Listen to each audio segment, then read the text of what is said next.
How's it going, guys? My name is Zach with the movie Castle, and today we're going to be taking a look at Tentacles. This is Season 2, Episode 11 of Into the Dark, and this came out February 2021. And yeah, a few things to note with this right off the bat. Season 2, Episode 10 of Into the Dark was July 2020, and we got a huge delay between Episode 10 and Episode 11. Into the Dark was Blumhouse TV and Hulu's attempt to put out a new movie every single month, and apparently towards the end of the series, they hit somewhat of a snag. I don't know if it was the pandemic or if it was just general production issues trying to do this insane task of a movie every single month. But basically, they took a few months off, and in turn, we get a third February movie and a third March movie. But August and September only have one movie each. But that being said, a third February movie means a third Valentine's Day movie. Now that being said, this movie is about love and relationships. I don't think it actually takes place on Valentine's Day, but it is a romance horror for the month of February. And I guess I should mention right off the bat, this is a romantic horror movie. It is called Tentacles. For those of you online that are in on the gag, no, it's not that type of movie. Just moving on from that. Anyway, this movie is directed by Clara Aranovich and stars Casey Deidrick, Drori, Kasey Elise, Dan Aid, and Johnny Ramey. And overall, I went into this movie knowing very little about it. The description on Hulu is very vague, and I totally see why it's vague having watched this movie. It is a very mysterious movie, and I basically knew young couple falls in love really quick in a whirlwind romance, but then something happens. And that's all I knew going into it. And I do want to say, this is a little bit of a mixed bag. It's by no means a terrible movie, but it's not the best of what Into the Dark has to offer. The good things, it does some good stuff. The cinematography looks good, and the themes and ideas behind this movie are relatively interesting. And when we get to the reveal and we find out what's really going on here, it is a pretty good reveal with a good idea, and you can follow the mystery and go, oh, that's what all these pieces are. It's interesting. But the big problem with this movie is because it is trying to be mysterious, sadly, especially in the first half, the movie comes off as kind of cold and distant. Both the characters have their secrets, and that keeps us from getting too close to either of our main characters. And the plot, the threat, there's this whole idea like she might have a stalker and that's why she's on the run, but it's kept super low-key, and you don't really get the idea that there's danger here as much as you should. It's a horror movie, you should be scared, but instead you're watching this weird movie with two characters you don't really know having this strangely fast romance, and the threat is kept kind of vague. And overall, the first half of this movie just had a where are we going and who are these people feel behind it, and I couldn't really get as invested as I really wanted to be. And that is kind of a shame, because like I said, the movie does get better and does go to an interesting place, but it just is, it's hard to get into this movie, you know? And it does, I mean, it looks good, but yeah, it's just cold and distant, you know, for the first half at least. Anyway, without further ado, I do want to talk about the plot. I'm not going to be doing any major spoilers. I'll be avoiding the end and I'll be avoiding the reveal, but I do want to take a moment, talk about what's going on, and analyze a few bits of this movie, but no heavy spoilers. Anyway, the movie actually opens up doing some stuff right. We have a really good long shot of a woman running throughout her house, frantically trying to pack and trying to run away, only to be stopped by a mysterious shadow. We don't see who it is, but we see a shadow, and then tentacles come up from behind the shadow. A creepy image, makes you wonder what's going on, and a really cool long shot. Gotta love a good oneer. A good opening, and then after that we get a mysterious woman burying money in the desert and going on the run. She's living out of her car and she's going to these open houses, and you get a good sense of, you know, the on the run feel. She's like putting on deodorant in the car, and she goes to an open house and grabs a whole handful of cookies. And now I want cookies. Gee, but you do get the idea of an on-the-run character. So overall, you know, that's a strong opening scene with the oneer and a good sense of mystery. You know, who is she, burying the money, going on the run? That, it starts off pretty cool. Then we get kind of a clunky bit.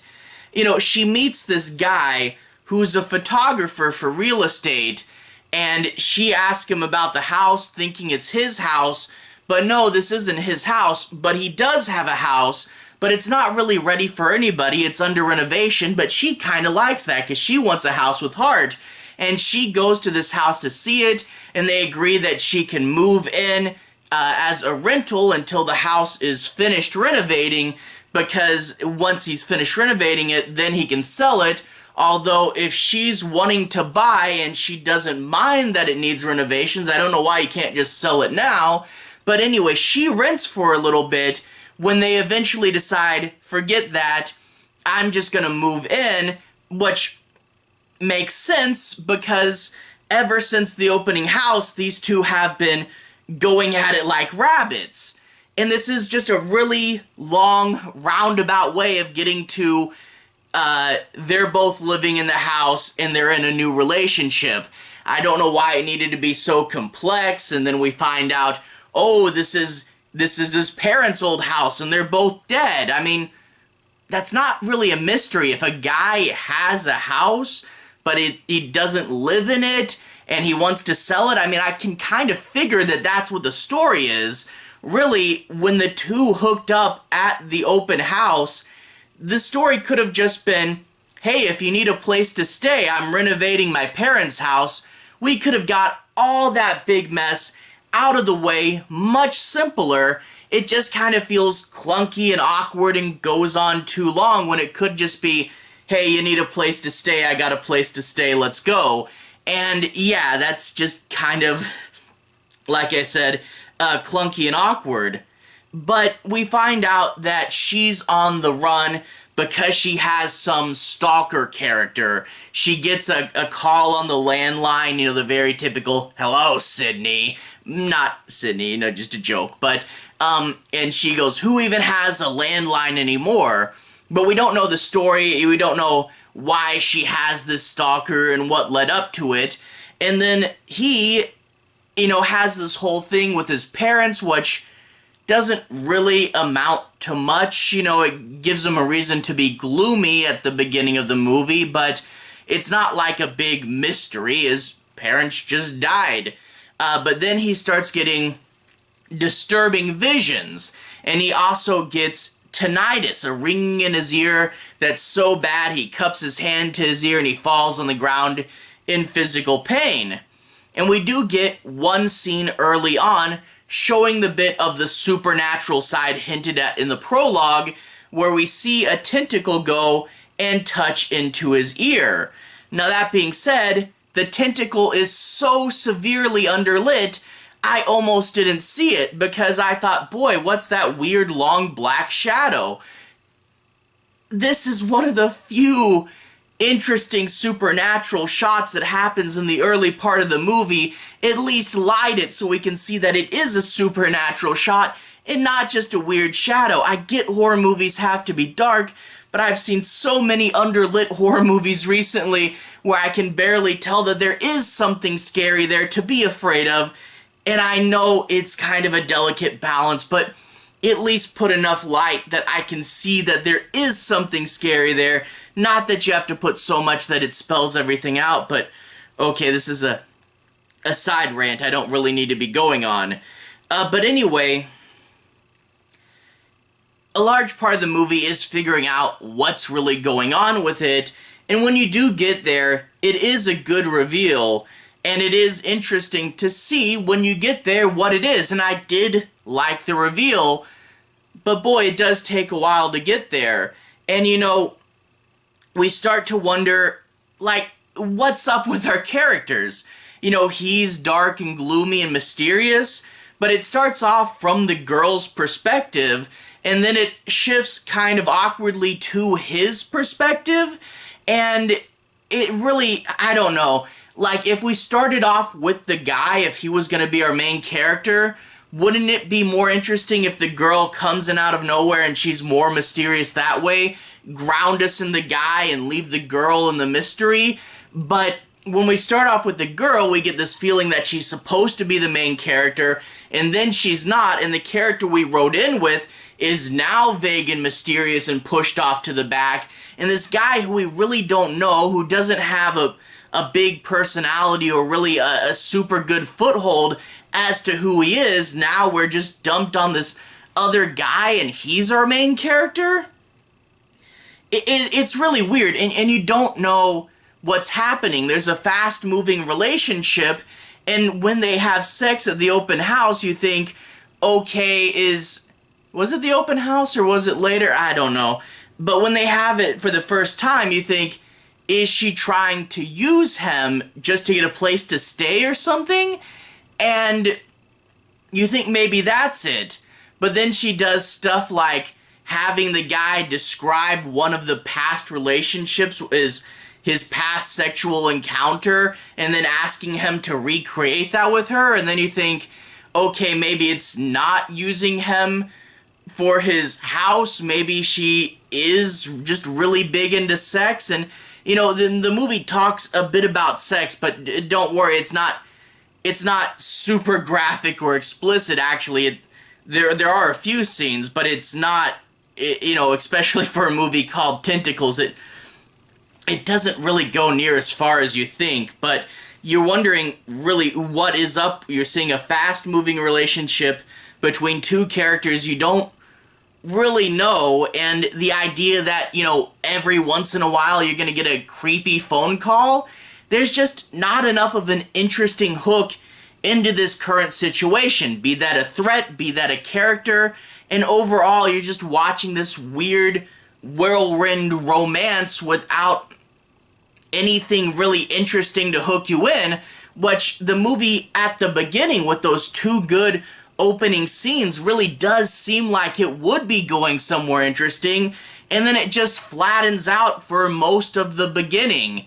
But like I said, it does get to somewhere, and you do get that first encounter with the boyfriend, that the ex-boyfriend that's now a stalker, and he lays down a little bit of it, but of course, warning guy in a horror movie is going to be way too vague, and he has to track down all the pieces and find out what her old life was like and get all the clues together, and then the movie does heat up with this mystery and this intriguing reveal where you can kind of get what was going on, but it's not spelled out right away.